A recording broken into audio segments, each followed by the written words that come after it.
കേരളത്തിലെ സർക്കാർ ഓഫീസുകൾ ഇനി മുതൽ ആഴ്ചയിൽ 5 ദിവസമാക്കി ചുരുക്കുന്നതിൽ പ്രാഥമിക ധാരണയിലെത്തിയിരിക്കുകയാണ് സംഘടനകൾ. ഭരണപരിഷ്കാരത്തിന്റെ ഭാഗമായുള്ള ഈ നീക്കം ജീവനക്കാർക്ക് വലിയ ആശ്വാസമാണ് നൽകുന്നതെങ്കിലും പൊതുജനങ്ങളുടെ ആശങ്കകൾ ചെറുതല്ല.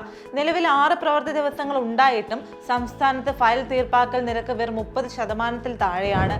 ശനിയാഴ്ച കൂടി അവധിയാകുമ്പോൾ പ്രതിവർഷം 52 ദിവസത്തെ പ്രവൃത്തി സമയമാണ് നഷ്ടപ്പെടുന്നത്.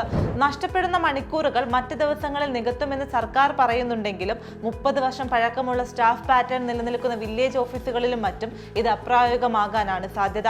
സേവനങ്ങളെല്ലാം ഓൺലൈനായെന്നാണ് സർക്കാർ വാദം.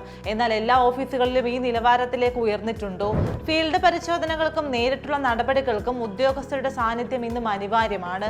ഡിജിറ്റൽ സാക്ഷരത കുറഞ്ഞ ഗ്രാമീണർക്ക് ഈ തീരുമാനം വലിയ ബുദ്ധിമുട്ടുണ്ടാക്കും. പ്രവൃത്തി ദിനം 5 ആകുമ്പോൾ കനത്ത പ്രഹരമാകുന്നത് ദിവസവേതനക്കാർക്കാണ്. സംസ്ഥാനത്ത് കരാർ ദിവസവേതനക്കാരായി 2.45 ലക്ഷം പേരുണ്ട്. ഇതിൽ കരാർ ജീവനക്കാർക്ക് വലിയ പ്രതിസന്ധി ഉണ്ടാകില്ല.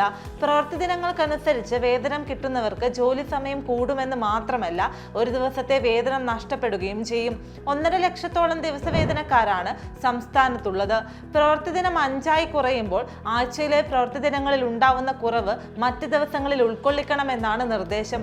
നിലവിൽ നഗരങ്ങളിൽ 10:15 മുതൽ 5:15 വരെയും മറ്റിടങ്ങളിൽ 10 മുതൽ 5 വരെയുമാണ് പ്രവൃത്തി സമയം. ഇതിൽ രാവിലെ 45 മിനിറ്റ് അധികമാക്കുകയും വൈകിട്ട് 15 മിനിറ്റ് നീട്ടുകയും ചെയ്താൽ 1 മണിക്കൂർ അധികം കിട്ടും.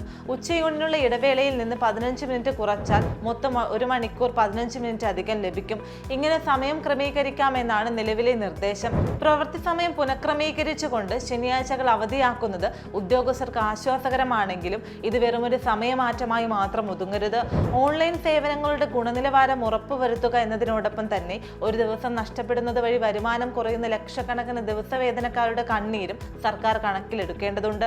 ജോലി സമയം കൂട്ടുന്നത് കൊണ്ട് മാത്രം ഫയൽ നീക്കം വേഗത്തിലാകില്ല.